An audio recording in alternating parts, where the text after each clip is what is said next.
नमस्कार दोस्तों, लफ्ज़ों का पुल में आपका स्वागत है। कहानियों के सिलसिले में पहली कहानी आज आपके सामने पेश कर रहा हूं। आज फिर से परिवार में खुशी का माहौल था। भाभी को कल मैटरनिटी वार्ड में भर्ती करा के आई थी अम्मा। यूं तो पापा भी गए थे, लेकिन जच्चा बच्चा विभाग में तो अम्मा ही बात कर सकती थी ना। पापा की शहर में पहचान अच्छी थी, इसलिए पूरे अस्पताल के डॉक्टर, नर्स और स्टाफ मुस्तैद हो गए थे। पापा राज्य सरकार में छोटे मोटे अधिकारी थे, लेकिन आला अफसरों से बड़े अच्छे ताल्लुकात रखते थे। वैसे तो अपने पद और प्रभाव का कम ही इस्तेमाल करते थे पापा, लेकिन बहू की डिलीवरी का मामला जो था सो हिला दिया था टेलीफोन ऊपर तक। खुशी का माहौल तो वैसे आज बना था, वरना कल जब अस्पताल में भाभी को आनंद फानी में भर्ती करवा के लाए थे तो रोना पीटना ही मचा हुआ था। अब 7वें महीने में अचानक ऐसा दर्द उठे पेट में कि डॉक्टर को भी समझ में ना आए और क्या हो सकता था। पापा जी के रसूख की वजह से बड़े वाले डॉक्टर और बाहर प्राइवेट अस्पताल के भी बड़े बड़े एक्सपर्ट आ गए थे और स्थिति संभाल ली थी। रात भर घर में माला, जाप और पूजा ही चलती रही। फिर सवेरे पहले भैया का और बाद में डॉक्टर का फोन आया था कि अब सब नॉर्मल है। तब सबकी जान में जान आई। डॉक्टर ने कहा कि डिलीवरी आज ही करा देंगे, नहीं तो भविष्य में परेशानी हो सकती है। पापा का भी यही फैसला था कि बच्चा अगर स्वस्थ है तो डिलीवरी आज ही कर देना चाहिए। भाभी बड़े घर की जो थी और पापा कोई चांस लेना नहीं चाहते थे। भाभी के डैडी जी तो बहुत ही बड़े अफसर थे और उनका बड़ा ही जलवा देख रखा था हम लोगों ने। दरअसल डैडी जी के जलवे की वजह से ही पूरे स्वास्थ्य विभाग का महकमा हिला हुआ था और अस्पताल की ओर से किसी भी प्रकार की कोताही नहीं बरती जा रही थी। संयोग की बात है कि जब से भाभी प्रेग्नेंट हुई थी, होने वाले बच्चे को लेकर कोई ना कोई परेशानी की बात डॉक्टर बता देते थे और भाभी भैया बुरी तरह से परेशान हो जाते थे। पूरे प्रेगनेंसी के दौरान भाभी का तो रो रो कर बुरा हाल हो गया था। इन 7 महीनों में उन्हें कभी किसी ने हंसते नहीं देखा। आज इस डॉक्टर के पास तो कल उस डॉक्टर के पास, जितने डॉक्टर उतनी ओपिनियन। मुझे तो बड़ी कोफ्त होती थी, मगर मैं कर भी क्या सकती थी। भाभी तो बस आशंका और दुख से मरी जा रही थी। अच्छा ही है, आज रहस्य पर से पर्दा जो उठ जाएगा। अब तो डॉक्टर ने निर्णय भी ले लिया है कि आज खुशखबरी सुना ही देंगे। घर के सब लोग शांत और आश्वस्त तो लग रहे थे, लेकिन कहीं ना कहीं मन ही मन डरे हुए थे और प्रार्थना कर रहे थे कि सब ठीक रहे। अम्मा तो सवेरे से ही प्रार्थना में लगी थी और बीच बीच में बोल भी जाती थी कि इस बार तो बेटा ही होगा। मुझे ये बात समझ में ना आती थी कि क्या फर्क पड़ता है अगर बेटी ही हो। भैया कितने दिन उनके साथ रहते हैं, उनसे ज्यादा तो मैं, मेरे पति और दीदी, जीजा जी, अम्मा और पापा के साथ रह पाते हैं। लेकिन बेटे का मोह मध्यम वर्गीय अम्माओं के निर्वाण का मार्ग होता है। कितनी अभागी है अम्मा, जो ईश्वर के आशीर्वाद में भी फर्क करती है। कितना दोष दें अम्मा की सोच को, जब भाभी के डैडी जी भी इतनी ऊंची पढ़ाई करने, इतने आला अफसर बनने और पूरी दुनिया देखने के बाद भी ऐसी सोच रखते थे। बेटे और बेटी का फर्क तो हम दोनों बहनों ने भी भोगा है। भैया को हमेशा हर मौके पर एक वीआईपी का दर्जा दिया गया, चाहे वो पढ़ाई हो, खिलौने हो या फिर तीज त्योहार पर कपड़े लत्ते या उपहार हो। भैया को हमेशा बेस्ट मिलता था। भाभी ने पहले बच्चे को 8 साल पहले जन्म दिया था। इतनी सुंदर बच्ची आई हमारे घर में कि सब खुश हो गए। गोरी चिट्टी ऐसी जैसे ताजी बर्फ पड़ी हो और कोमल ऐसी जैसे रुई का फाहा। बड़ी बड़ी आंखें, लंबी उंगलियां, लंबे हाथ पैर। पहली नजर में ही सबने कहा था कि बिल्कुल भैया पे गई है। अम्मा ने कहा कि भाग्यशाली होगी, बाप पर जो गई है।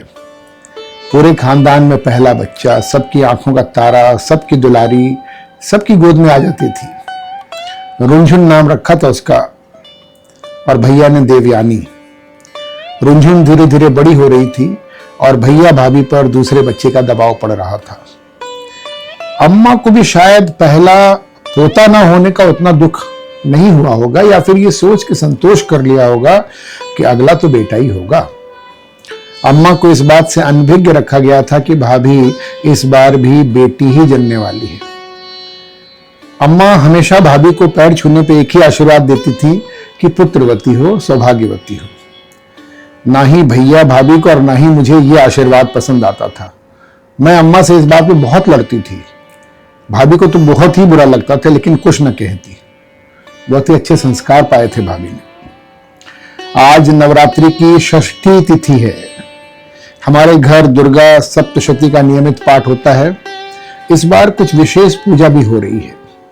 एक तरफ स्वस्ति वाचन और अन्य वैदिक मंत्रों से घर गुंजायमान हो रहा था, तो दूसरी ओर महामृत्युंजय जप की तरंगों से घर अभिमंत्रित हो रहा था। इस ऊर्जा प्रवाह के बीच प्रातःकालीन सूर्य धीरे धीरे पूरब दिशा में अपनी लालिमा बिखेर रहा था। अचानक मेघ कहीं से अवतरित हुए और अपने आशीर्वाद रूपी जल वर्षा से धरा को सींच दिया।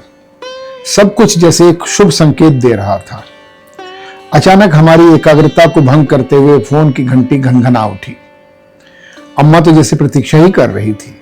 मैंने लपक कर फोन का रिसीवर उठाया और खबर सुनते ही खुशी से चिल्ला पड़ी, बधाई हो अम्मा, भाभी के बच्चा हो गया है और दोनों ही एकदम स्वस्थ हैं। अम्मा और घर में सभी लोग एक दूसरे को बधाई देने लगे।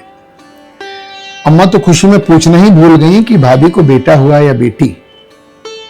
अचानक उन्हें यह एहसास हुआ तो मुझसे हुलस के पूछा, अरे ये तो बता कि बेटा हुआ है ना। मैं एक पल को ठिठकी, लेकिन मेरे भीतर की विद्रोही स्त्री अम्मा की आशाओं पर तुषारापात करने से तनिक न चूकी और तपाक से जवाब दिया, अरे नहीं अम्मा, आज तो देवी साक्षात घर में आई है। अम्मा सन्न रह गई, फिर संभल कर बोली, देख मजाक मत कर। मैंने तटस्थ भाव से और पूरी संजीदगी से अपना जवाब दोहरा दिया। अम्मा वहीं सिर पर हाथ धरे सोफे पर बैठ गई। उनका चेहरा उतर गया था। मैं भीतर ही भीतर क्रोध से कांप रही थी, फिर भी स्वयं को संयत करके मैंने कहा, अम्मा तू कितनी अभागी है। एक तरफ तो तुम इतनी प्रार्थना कर रही थी घर में नया मेहमान आए, और साक्षात दुर्गा आई है तो उनका अपमान कर रही है, और खाली उनका नहीं सभी स्त्रियों का अपमान कर रही है। न जाने क्यों आज तुम सर झुका कर बैठी हो अम्मा, पर देखना एक दिन यही बच्ची तुम्हारा सर गर्वोन्नत कर देगी, तब शर्मिंदा महसूस करोगी अम्मा। अम्मा कुछ न बोली। भैया थोड़ी देर बाद मिठाई वगैरह लेकर घर लौटे तो मैंने उन्हें खुशी से गले लगा लिया। भैया ने मां के पैर छुए और उन्हें मिठाई खिलाई। अम्मा ने मिठाई खा तो ली, पर बोली, कौन सा खुशी का दिन है। भैया तो हतप्रभ रह गए। संयत होकर सधे शब्दों में गंभीरता से बोले, अम्मा तुमने अच्छा नाम सुझाया, मेरी बेटी का नाम खुशी होगा, और देखना कितनी खुशियां लाएगी वो इस घर में। हम सब खुशी को देखने अस्पताल पहुंचे।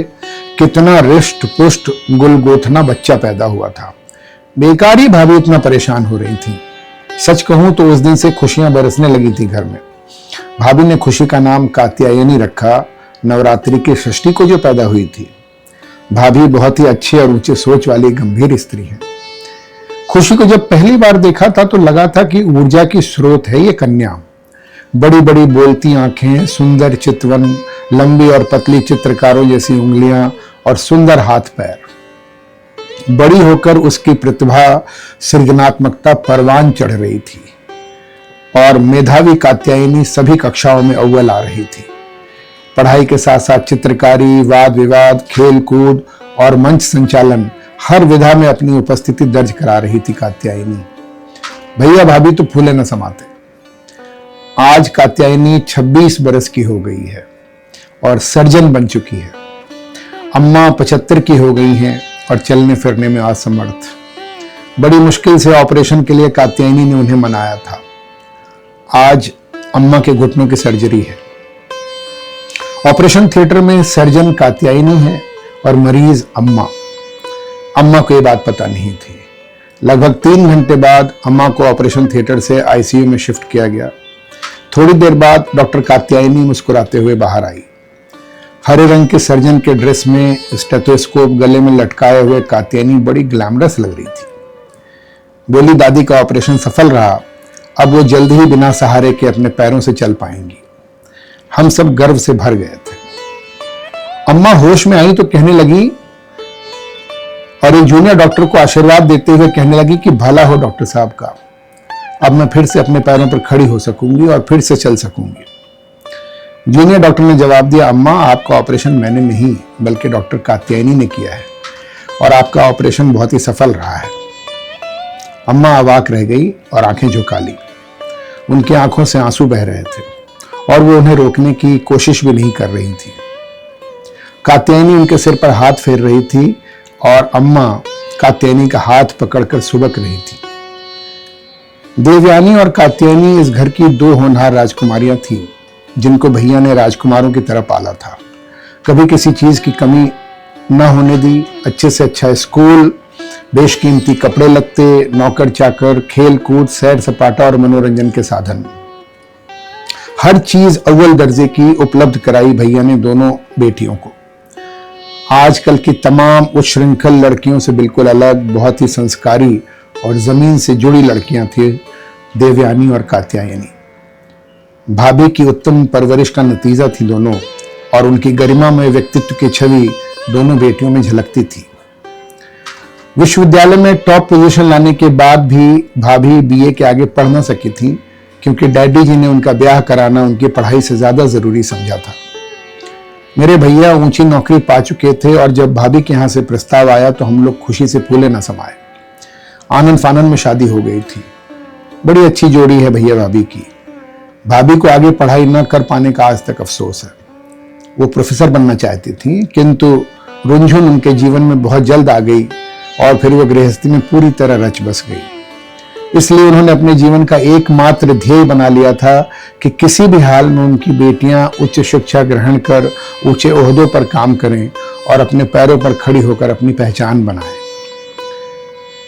देवयानी का रुझान प्रशासनिक सेवा की तरफ था तो कात्यायनी डॉक्टर बनना चाहती थी। भैया भाभी का पूरा ध्यान उनकी पढ़ाई पर था और दोनों ही बच्चों को पूरी तरह से सपोर्ट कर रहे थे। बच्चों की मेहनत, भैया भाभी की तपस्या, प्रार्थना और ईश्वर का आशीर्वाद कि आज देवयानी एक IAS अधिकारी है और जिला कलेक्टर बनी हुई लोक सेवा में पूरे मनोयोग से लगी हुई है। वहीं कात्यायनी एक सर्जन बन चुकी है और ईश्वरीय कार्यों में लगकर लोक कल्याण में रमी है। दोनों ही अपनी तरह से लोगों के जीवन में बदलाव ला रही हैं। देवयानी अपने काम और न्यायप्रियता के कारण लोकप्रिय अधिकारी के रूप में पहचानी जाने लगी है और अखबारों में उसकी फोटो और चर्चा छपती रहती है।